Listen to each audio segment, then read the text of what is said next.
A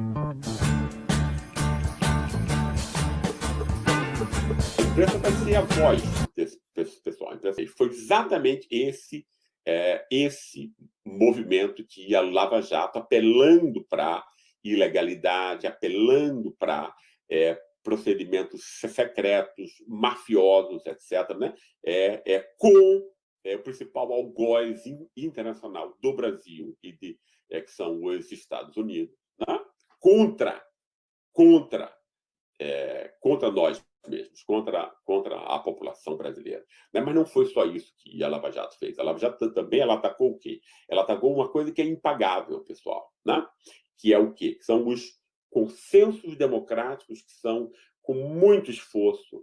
Isso custou vida, inclusive, de muita gente, né? Desde o combate à ditadura militar, né, o processo de redemocratização, né, quer dizer, para que o povo comece a sentir como é importante participar da vida política, como isso pode mudar o seu futuro, né, a fé e a crença, né, nas instituições democráticas que estavam começando a acontecer nas últimas décadas, né, e que tem esse golpe praticamente mortal, né, com a Lava Jato, ou seja, a Lava Jato destrói isso. Né? Isso é muito mais importante e valioso do que qualquer dinheiro.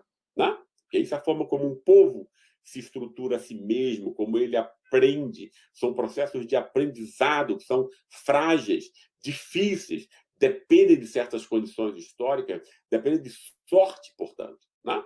Então, isso que foi se montando aqui desde os anos 70, 80, etc., né, que custou tanto esforço, tanta vida, né, jogada para isso, dos melhores brasileiros, né, que fez com que o país pudesse sentir, né, algo que ele nunca havia sentido antes. Não só uma economia que estava começando a ser mais integrada, etc., né, mas uma confiança, né, no país, nas instituições, na democracia. Então, o que a Lava Jato fez foi um crime impagável. O desafio às forças democráticas, março de 2018. No próximo dia 17 de abril, completam-se 2 anos da aceitação pela Câmara Federal de denúncia contra a presidenta Dilma Rousseff, numa sessão que ficou histórica não pela sua honradez, lisura e debate político honesto, mas pela chacota e hipocrisia dos deputados federais em seus votos conspiradores contra a soberania popular expressa em 2014. Dando início a mais um golpe da classe dominante no povo brasileiro. Desde então, sucessivas operações orquestradas pelo núcleo duro composto pela mídia com setores do judiciário, executivo e legislativo foram perpetradas para sua consolidação. Os golpistas intensificaram uma campanha generalizada para denegrir políticos com seus partidos e, em particular, avassaladoramente contra o Partido dos Trabalhadores e suas lideranças, com o objetivo de criminalizar as formas de organização políticas pelas quais a democracia é exercida. Com a desmoralização dos instrumentos da democracia, fica mais fácil atacá-la para construir um estado de exceção. Não somente orquestraram a criminalização da política, como também atacaram organizações empresariais brasileiras com o intuito de fragilizá-las e assim poderem abrir espaço à entrada do capital estrangeiro na aquisição de importantes e estratégicas riquezas nacionais, próprio da agenda neoliberal que os inspira. No mês de janeiro, podemos constatar o avanço do golpe com o julgamento pela turma do TRF4 do recurso da defesa do presidente Luiz Inácio Lula da Silva, no qual ficou evidente, por meio de denúncias e manifestações de juristas de diversos matizes ideológicos e teóricos, a articulação silenciosa e consensual dos magistrados em seus votos proferidos para manter a frágil e confusa sentença da primeira instância e ampliar a condenação do réu. O golpe ficou nu, portanto, o ano de 2018 se apresenta como um grande desafio às forças democráticas brasileiras. Desafio de resistência e unidade, que contagia a maioria da população com vistas à redemocratização do país. Um desafio concreto, duro e real. Nenhum democrata deve se omitir desse embate. Bom, sabe as palavras do professor Gessé Souza, né? Quer dizer, o que a gente perdeu em termos de construção dos valores culturais, dos valores institucionais, dos valores simbólicos com esse golpe, é algo que é impagável e que, logicamente, leva um tempo enorme para poder ser recuperado. São 4 imagens que me passam pela cabeça quando eu escuto essas palavras de Gessé Souza. A primeira imagem é lembrar que assim que tomou posse como presidente substituto de Dilma Rousseff, Temer foi para os Estados Unidos visitar a Câmara de Comércio Brasil-Estados Unidos para justificar para eles o impeachment impetrado contra o presidente, né? O golpe estava consolidado e ele estava prestando conta aos norte-americanos, aos estadunidenses. A segunda imagem que todos nós lembramos é o quê? É a continência, né, prestada pelo Bolsonaro à bandeira estadunidense, num vídeo que foi passado aí por todas as lives, por todas as mídias sociais. Duas últimas imagens que também me passam na cabeça quando eu escuto, ouvi esse texto, né, falado de José Sérgio de Souza, foram que aconteceram nessa semana. A primeira, logicamente, é o Dallagnol prestando reverência ao FBI, né, mostrando que tudo aquilo que eles faziam, ou boa parte daquilo que eles faziam na Lava Jato, estava em conluio ilegal, né, ilegítimo, voltado para interesses privados e não para interesses públicos, com o FBI, né?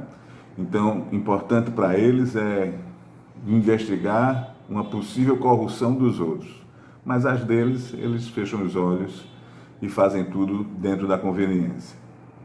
Bom, e a última imagem é Bolsonaro com seus 4 generais na Embaixada dos Estados Unidos, no dia 4 de julho, comemorando a independência do patrão, de Trump e de sua trupe, né?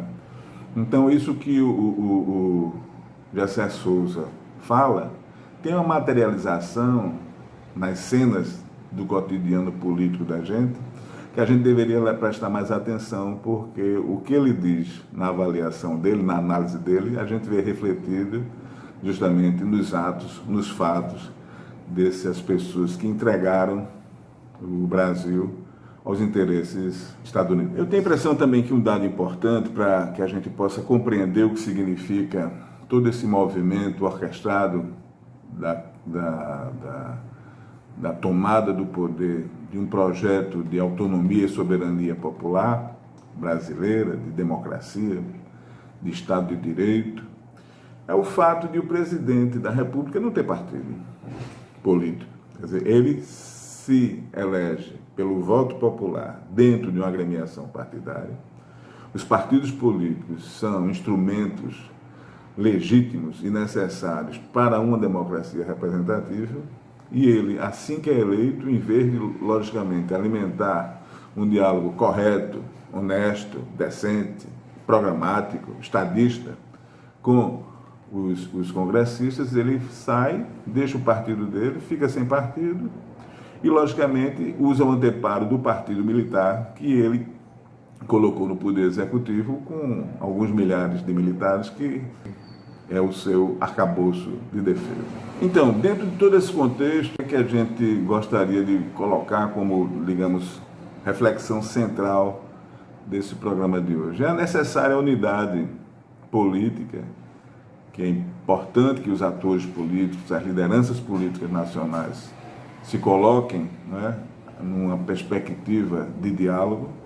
Como nós já dissemos desde 2018, né, naquele nosso artigo que nós vimos agora na primeira parte do nosso programa, para poder enfrentar um tipo de golpe, um tipo de entrega civil-militar, né, com características fascistas, com características entreguistas, com características autoritárias, é importante que as forças se unam e logicamente, adquiram músculos políticos, músculos sociais, e, logicamente, também músculos programáticos para fazer o confronto.